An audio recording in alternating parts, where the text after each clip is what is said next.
Hello folks, Everchanger here, and welcome back to more Pokemon Blaze Black 2.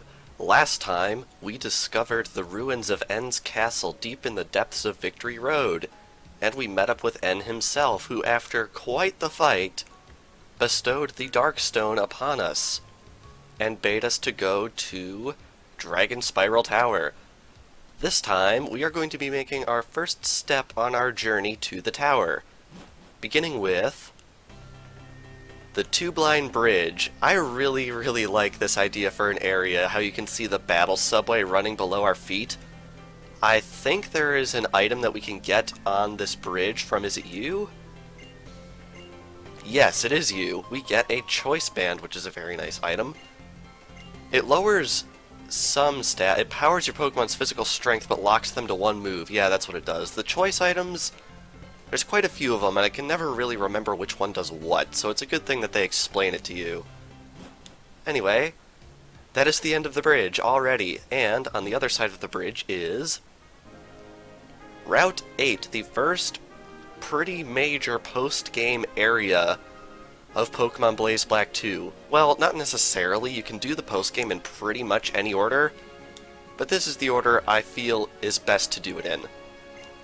This girl right here will give us a Damp Rock, which is very nice. I think she'll give us a different item depending on the time of day, which is very nice. I pumice. I like that pun.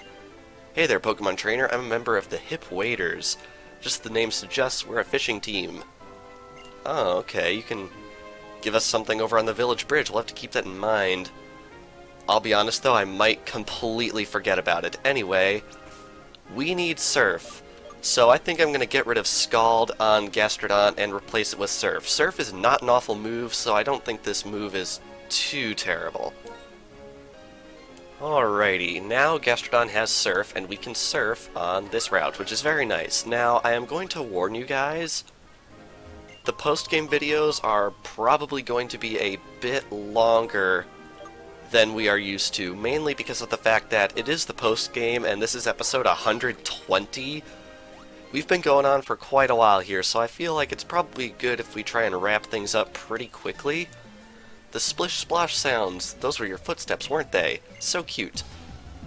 So yeah, we're going to be battling all the trainers in this area, and wow, a random rotation battle is random, but I'll take it. 3 cast forms? Seriously? What's the point of that? Okay.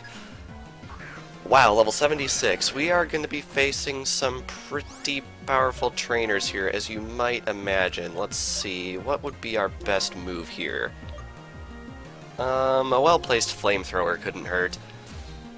So, one interesting thing that has happened in the world of Pokemon recently is the first information for Pokemon Sun and Pokemon Moon was announced, I think, as of recording this, about a week ago. In fact, almost exactly a week ago. And a lot of it was really awesome. They announced 3 new starter Pokemon, which is to be expected with any new generation. The first one is Rowlet, which I find quite amusing, and I feel like a lot of people on the internet have really taken a liking to this particular Pokemon. Fun fact, it is the first starter Pokemon to begin with a secondary type since Bulbasaur, being a grass and flying type, which I think is really cool. And I find it really funny how the internet finally got Grass Owl to be a thing. I have a feeling Game Freak really took this idea from the fans, because way back when Black and White 2 were announced, everyone thought it was going to be like a Generation 5.5 sort of deal with new Pokemon and all. And there was this one rather popular leak with an owl that looked like a cactus, and that rumor has come back every game since then, so I find it really funny how it actually happened this time around. So yeah, that seems to be the internet's favorite. Although my favorite is probably the Fire-type starter being Litten, which I think is a hilarious pun, although I really don't like the term lit, like, to be honest. And that Pokemon basically assured that we are going to be seeing that, I don't know, pun, turn of phrase, whatever. We're going to be seeing that for a long time here on out, which is a little unfortunate, but oh well, we got a cat starter, and that's awesome, because I like cats. And then finally we have the water starter, which is called Poplio. And I'll be honest, I really don't understand the internet's hate for this guy. I think it's adorable. And like, it's the internet's least favorite starter based on popular opinion, which I think is really unfortunate because... Ooh, that's going to hurt quite a bit. I just find it really unfortunate because... You know Poplio's going to turn out to have some sort of awesome evolution. Like, you guys remember Oshawott? Yeah. Oshawott, everyone hated Oshawott when it first got revealed, but I feel like it probably got the best final evolution out of all of the Unova starters. So yeah, those are the starter Pokemon, and one thing that was cool is while they were showing them off, you could see the trainers in the background of the battle, which is a feature from Coliseum, I think is when it was introduced. And I'm really, really glad we're finally getting to see it in the main series, because I feel like you gotta have the trainers in the battle. The trainers are arguably the most important part.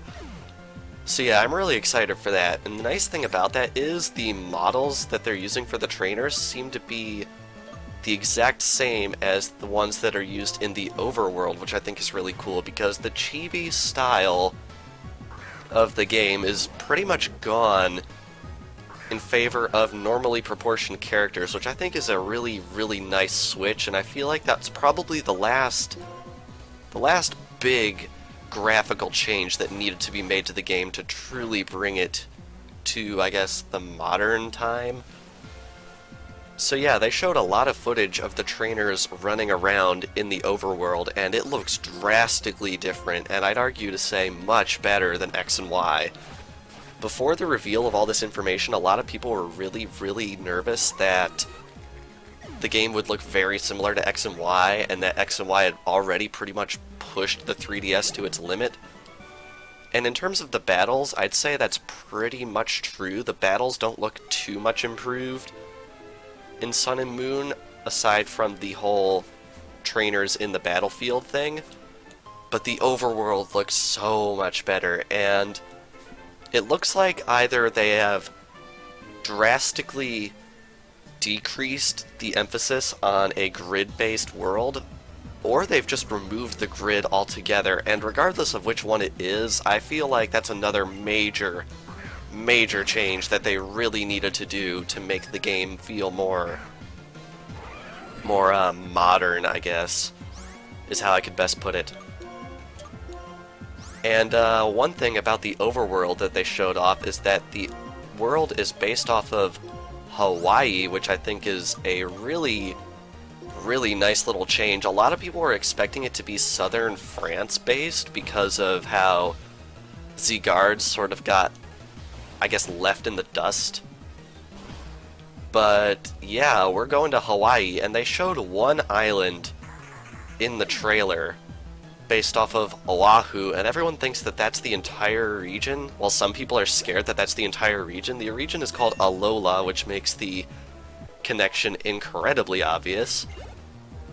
But I mean, looking at that island, you can only visually see 2 Pokemon centers on this island. I'm thinking there is no way they are fitting 8 gyms on this single island, so I'm thinking what's going to happen is we're going to be able to go to a bunch of different islands in the Hawaiian archipelago, which I think is a really awesome idea.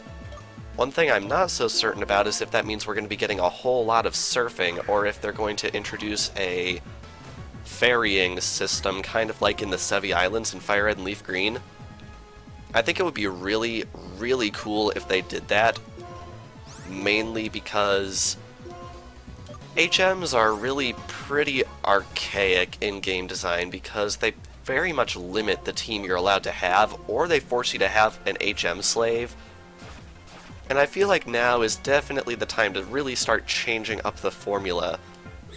And I think they might actually start to do that in this game. I don't know what it is about this game, but I feel I'm really getting a Generation 5 vibe out of it, which is good because Generation 5 did do a lot of tweaking to the formula in Black and White, which makes me really excited for Sun and Moon. The game is coming out on November 18th in North America, which is the region I am in. Unfortunately, For whatever reason, Europe has to wait again, which is really dumb. I don't know why they do that. Anyway, right through here, I guess it's worth mentioning, this is the Moor of Icirrus, which is another area I would like to explore in this episode. This area is a bit random because it really doesn't serve a purpose. I think it serves a slight purpose in black and white. I'm not entirely sure what it is, though. There's an old legend about this place. Long ago, when a war between people started an intense fire in this forest, a single young Pokémon was separated from its parents. Cobalion, Terrakion, and Virizion teamed up to take care of this Pokémon. I wonder what the young Pokémon grew up to be like.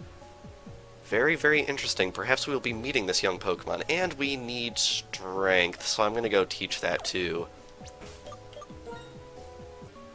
Alrighty, I got rid of Earthquake on Gastrodon. It's not too big of a deal because I feel like we're not going to be facing any super powerful trainers for a while, so we should be okay.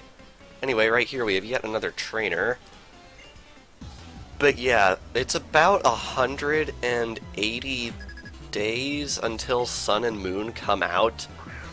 And man, oh man, it's going to be a long wait. I am really, really excited for the game.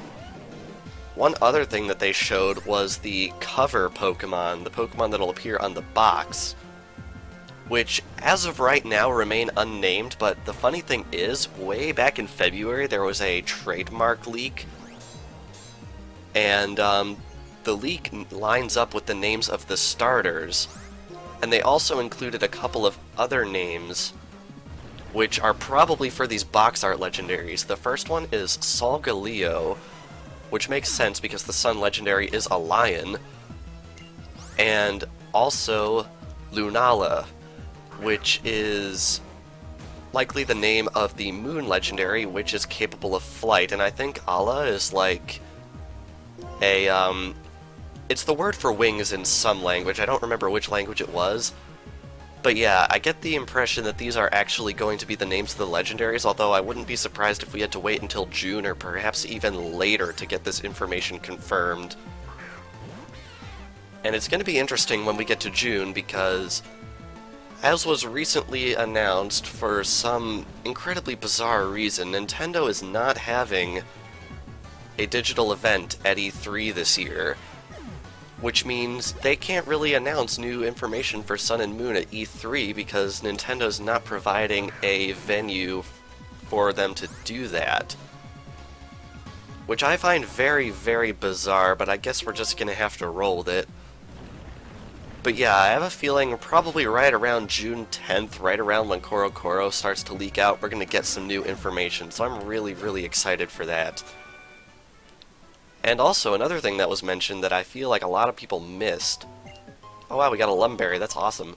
One thing that a lot of people seem to have missed is that trainer customization seems to be returning in this game because in different clips in the trailer you can see the trainer wearing a different colored shirt, which seems to indicate that customization is back, which I think is awesome because honestly, customization is something they really have to have in a game like this because, like, it's Pokemon. It's all about making your own team, and I guess customizing your trainer is its own part of it. Now, encountering a wild Pokemon in this puddle brings me to something. That's how you encounter wild Pokemon in this area, not in the grass. Sorry about that, the game actually crashed on me, which has never happened before, but yeah, it was quite bad. But yeah, as I mentioned, there are wild Pokemon in this puddle, in these puddles, in this area, and that brings me to something. I cataloged all the Pokemon we have yet to obtain in the series, and out of all 149 Pokemon that we have yet to catch, only 31 of them are found through catching in the wild, and there is one that is found in the Moor of Icirrus and Route 8.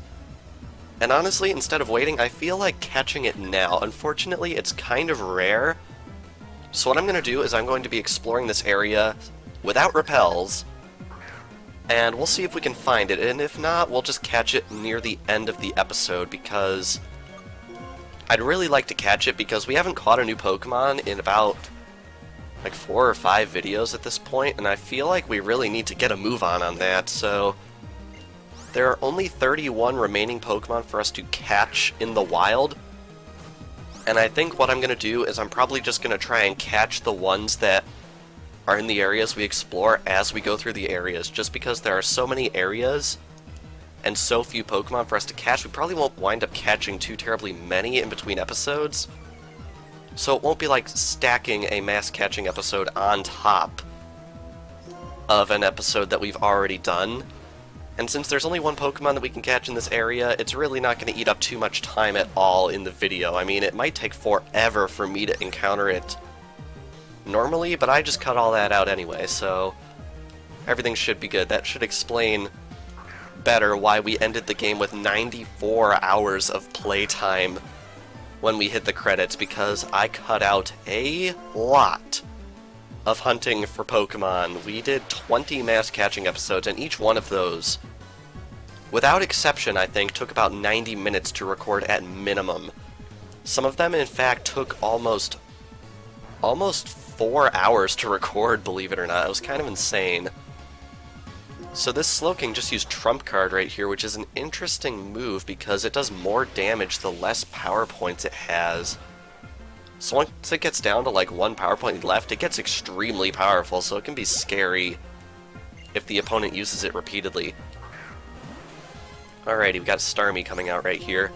I counted, I think there are 9 trainers that we are going to be fighting in this episode. We've already fought 5 or 6, so we're actually, I don't want to say almost done with the episode, but we're definitely more than halfway through it, so this episode will probably be longer than a half hour, but I really like to get the exploration of Route 8 and Moor of Icirrus completely done in this episode, because I'd really like to I'd like to complete full sections of the game every episode now, so I don't want to stop recording halfway through an area and split an area in 2. I'd really like to just get it done, because the post-game in this game is huge, and we've already been at it for about 120 episodes now, which is kind of insane. So I think that's what we're going to do. Anyway, what we want to do is we want to head around this way, and there is an item. A heart scale, very nice. I think we have about 15 of these now, just from picking them up. So it'll be very nice if we ever have to go back to the Mover Learner, although I don't think we have any reason to at the moment, so we should be okay in that regard. Alright, right around here, I think there is an item on the ground. Yes, there is. A Dawnstone. That is a very good item, although an item that I do not need at the moment. Alrighty, heading onwards through here, we have yet another Pokemon Ranger right here. So I guess there is one other thing I can mention as we are doing this battle. And this is actually pretty important for the channel, so you'd probably want to listen if you want to make sure you catch new Pokemon episodes as they come out. This works, right? Yes, it does. Okay.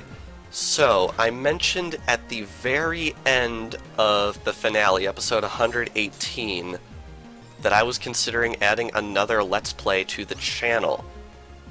And I have decided that that is a thing that is going to be happening. In fact, the game is sitting on my desk right now in its case. I am holding it in my hand. And yes, it is an actual console game, and it is in fact a third-party Nintendo game, which should probably narrow it down for some people. But yeah, I'm not going to be revealing what it is until the first episode drops, and speaking of which, the first episode of this LP is going to drop on Monday, May 23rd, if all goes well. Now everyone might be freaking out. Wait, Monday, but that's Pokemon's time slot. Well, I mentioned in that episode that I was planning on still releasing 3 episodes of Pokemon a week, but I was going to try and do daily uploads, and I think that's what I'm going to do. So, starting on Sunday, May 22nd, the channel is going to be switching over to a new schedule. Pokemon will be released on Sundays, Wednesdays, and Saturdays from now until the end of the LP, which should be sometime in August if everything goes well. The new LP will have episodes released Mondays, Tuesdays, Thursdays, and Fridays, which means the new LP will actually be receiving 4 episodes a week. And I can personally guarantee you that this new LP will probably only be around 80 episodes. That should probably narrow it down a little bit further for some of you. But yeah, the new LP definitely won't take too terribly long to do compared to this one. And what's going to happen is once Blaze Black 2 finishes, the new LP will inherit the Monday, Wednesday, Friday schedule once the fall semester of college starts. So that's basically our plan, and it's going to be very, very exciting. This new LP is very, very different from anything else I've ever done, and I'm really, really excited to share it with some of you people because it's one of my favorite games ever. So yeah, look forward to May 23rd because that's when the first episode should drop if everything goes well. I guess something I could mention right now in regards to the schedule change is Minecraft content, because before now, Minecraft would go up on Tuesdays and Thursdays, because before now, new Minecraft episodes wouldn't conflict with anything else on Tuesdays and Thursdays, but now there is something coming out on Tuesdays and Thursdays, so what's the deal with Minecraft? Well, I'm not canceling it. I can guarantee you I'm not canceling it. God forbid. But probably what I'm going to do is, I honestly haven't decided on it yet, but I'll probably upload it, like, say, 6 p.m. on days where I have it done, just so it doesn't conflict with anything, because releasing 2 videos at exactly the same time isn't something I really like to do, and I don't remember the last time I did that. I feel like I've only done that, like, maybe once. In fact, I don't remember the last time I did it, if I ever did it, but yeah, that's the story with Minecraft. I don't have a set-in-stone time for it yet, but it's probably going to be 6 p.m. on any random day, really, that I have it done and ready to upload, because Minecraft is one of those games where it takes a long time to record, and I can sometimes struggle with finding something interesting to do. So basically what's going to happen is it's going to come out when it comes out. The nice thing is, though, I have very, very recently finished the Nether Hub project, which I'm sure a lot of you are happy about considering how freaking long it took to build. So yeah, we should be moving on to different projects on the server really soon, which I'm really excited about. So yeah, that'll definitely be exciting, and I'm realizing I still don't have the amulet coin equipped, but I don't think that really matters simply because we're still loaded from our trip to the Abyssal Ruins. I'm pretty sure we still have over 1 million Pokémon dollars to our name, which is insane, but to be expected when you raid ancient ruins. But anyway, I think that is all of the Moor of Icirrus. So I think that now that we're done with that, we can head back on out to Route 8 and finish exploration over here, which is very nice. So let's head right on over here. I think this guy will fight us. Yeah. Alrighty, another battle going on here. So yeah, there's only 31 Pokemon left for us to catch in the wild. There's, I think, 43 legendaries for us to get, which is pretty insane. And then there are a few Pokemon that we have to get through the Hidden Grotto, I think about 8. And then the rest of them we have to evolve, although there are some Pokemon that I am choosing to evolve that we can find in Hidden Grottos, but I feel like evolving is much easier in this case. And there are only 8 Pokemon that we absolutely must find in a Hidden Grotto that we do not have yet. So we're definitely going to have to keep that in mind. I'm not too terribly worried about the Hidden Grottos, because every single Pokemon that we need to catch is listed under the Common category. Although I'm hoping, with going through all the Hidden Grottos, I can show off a rather amusing bug in the hack. There was a bit of a typo made when modifying the Hidden Grotto encounter tables in, I believe, only Blaze Black 2. I don't think this happens in Volt White 2. But it is possible in the Flockacy Ranch Hidden Grotto to encounter Wild Celebi, which I think is really quite hilarious, because you know that was not intentional at all, but it's quite funny because I think you can get to that area, to that Hidden Grotto, within Like, I think by the time you get the ability to use Surf, which is right around gym number 5, if I'm correct about that.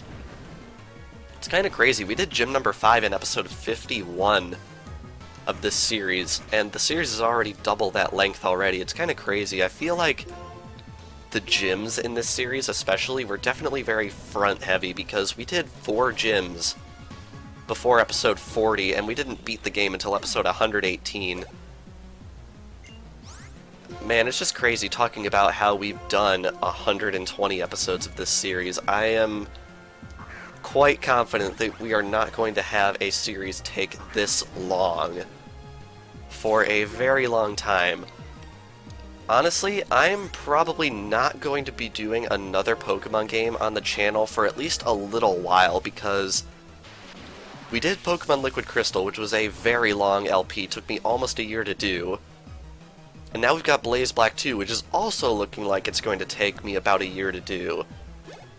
And honestly, there are other games that I enjoy other than Pokemon. It's not that I'm burned out on Pokemon, but I feel like branching out on the channel would definitely be a good choice. Anyway, I think we fought you, and I think the only way for us to go is up around this way, which is definitely what we want to do. Alrighty. Still no sign of that Pokemon I want to catch, but dang it. I think what I want to do is I want to surf across here to grab that item. Alrighty, let's see what we can find. It is a nest ball, which is pretty useless at this point in our adventure, especially considering how many Pokemon we have captured. Man, I'm still blown away by how many Pokemon we have captured in this series. I didn't think we'd catch nearly this many, honestly. I thought I might actually give up. But anyway, I think this is actually the end of the route, so we want to loop around here to grab this item on the ground, which is here? Yes, a rare candy, which is a very good find. I actually spent all of mine. I think we'd found 12 by the time we got to the champion. I spent all of them in training prior to going into the Elite Four, and normally I would not have done that. But the main reason I did is because it is actually finals week right now. Yeah, I don't know what the deal is with me and having finales land in finals week, but yeah, that's a thing that happened. In fact, this series has landed on a finals week before, and the last time we had a finals week, it was back in mid-December, and I'm pretty sure I was doing mass catching episodes back then, which take a really freaking long time. So yeah, back then I actually had to switch around the schedule a little bit just to work around my finals. But this time things actually worked out because I was able to hold the schedule steady during finals week. And that's mainly the reason I'm holding off on starting the new LP until next week, is because I didn't want to have to put out 7 videos during finals week, because that would suck. I already have 3 episodes of the new LP recorded though, so that's pretty nice. I feel like I probably could have spent my time better, but I had a final last night that I was actually really nervous about, that I feel went quite well, so that's definitely a good thing. I only have 3 exams left, although one of them I do have license to skip because it's one of those classes where they drop your lowest exam grade, and my lowest exam grade as of right now without taking the final is a 95, which means if I don't take the final I will still get an A in the class, which is something very nice, and I am very strongly considering just not taking that test, especially since I have a required test immediately after it. But yeah, by the time this episode will have come out, I'll have made that decision. Anyway, right here we have a Toxicroak coming out right here, which is pretty interesting because Toxicroak is actually the one Pokemon that can be found on this route that we do not have yet. Which means once we beat this trainer, who I think is the last trainer on the route, we're definitely going to want to be searching for this Toxicroak because it's the only Pokemon on this route that we don't have, and I think it'd probably be very good if we just caught it now. It'll be very nice to keep on top of all of the encounters that we can do. In fact, we're not going to be getting a lot of new encounters for quite a while. This is one of the very few that we can get immediately. Anyway, right up here there is an item, a choice scarf, which is another choice item. I don't remember what stat that one raises. I think it's speed, but I'm not positive on that. Anyway, right down here is Icirrus City, which has awesome music. But we're going to be exploring that next episode. For now, I want to see if we can find that Toxicroak.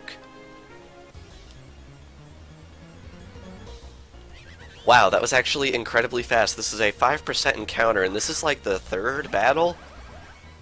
I'll definitely take it. I am very, very surprised, though, that it showed up this quickly. Alright, I got some quick balls left. Let's catch this thing.